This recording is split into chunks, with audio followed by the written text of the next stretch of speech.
So let's do 17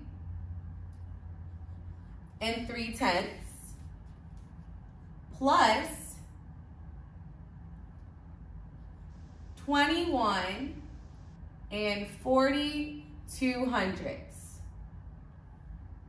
So again, even though we do not have the same number of digits, when it comes to decimal points, you have to make sure you line up the decimals based off of their place value. So that decimal, I've said decimal like 50 million times, that decimal is your like guide to make sure that your place values are lined up. So I'm going to just do that dash thing I've been doing just to make sure, okay, they're in a line. I forgot to draw my bar. And then, so let's say that we have a place value missing. We don't have a number in the hundreds place. So what we're gonna put there is a really, really easy thing. So it's an amazing thing, honestly. We're gonna put a 0. And this is extremely important for when we get into subtraction. So any numbers that are missing a place value, you want to fill them in with zeros. So it's a place value holder, kind of like how we did when we multiplied multi-digit numbers. We put zeros as place value holders before we moved on. Our 0 is just a place value holder here, okay? So now that I have my place value holder and I'm good to go, I'm going to add. 0 plus 2 is 2. 3 plus 4 is 7. 7 plus 1 is 8. 1 plus 2 is 3. So our answer is not done yet. I was about to tell you the answer, but it's not done. I'm missing a very important key detail in my answer, and that is my decimal point.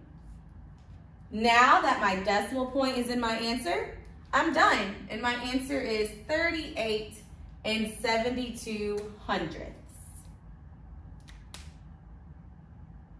So now that I did one like this, I'm gonna do one where we're adding a whole number, just a regular schmegular whole number, by a decimal.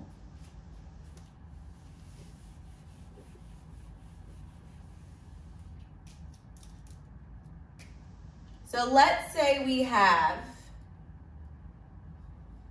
56 plus, I'm writing it horizontally this time,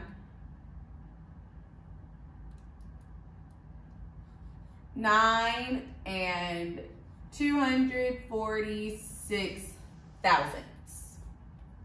So let's say this is a problem, or it is a problem, but let's say this is your particular problem.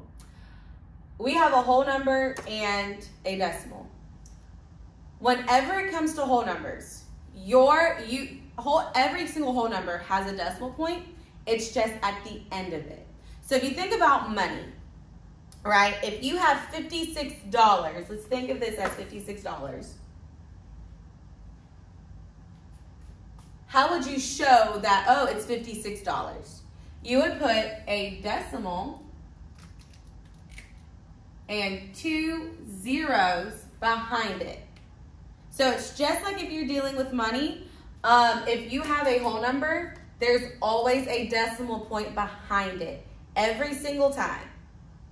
Every time there's a decimal point, and then there's gonna be zeros behind it because those are place value holders.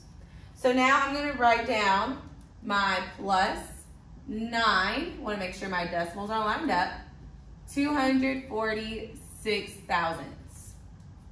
Now I'm gonna add an extra 0 because of the fact that I don't have a number in the thousands place for 56, so I'm just gonna put that place value holder there.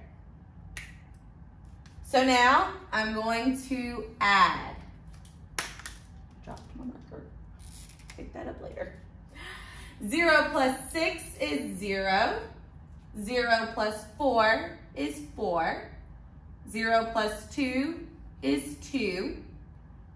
6 plus 9 is 15. I'll put my 5, carry my 1, and 1 plus 5 is 6. Now, again, like I've been saying in the last couple of problems, our answer is not complete.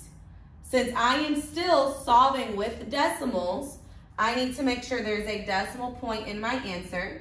So I just bring it down, and our answer is 65 and 246 thousandths.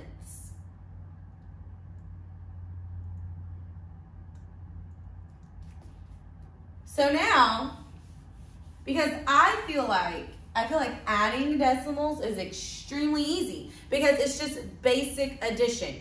Y'all have been adding numbers since like what, first, second grade? So I think adding with decimals is extremely easy. So I'm actually gonna stop here. But if you're watching this video, I'm gonna put up 2 problems on the board. I want you to solve them, and I want you to send me the answer either through email or just answer,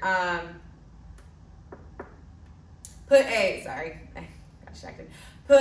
comment in the guided practice assignment with the answer in it, okay? And if you do that, you'll get bonus points. So these are your 2 problems I want you to try at home. I want you to do 30 plus 24 and 1600ths. And then I want you to do 9 and 245 thousandths plus 12 and 49 hundredths. So again, I want you to do these 2 problems at home. This is super easy as long as you line up the place values. Use those decimals to be that hint for you. All right? If you have any questions, feel free to email me or you can write a comment under this. But yeah, have a great day.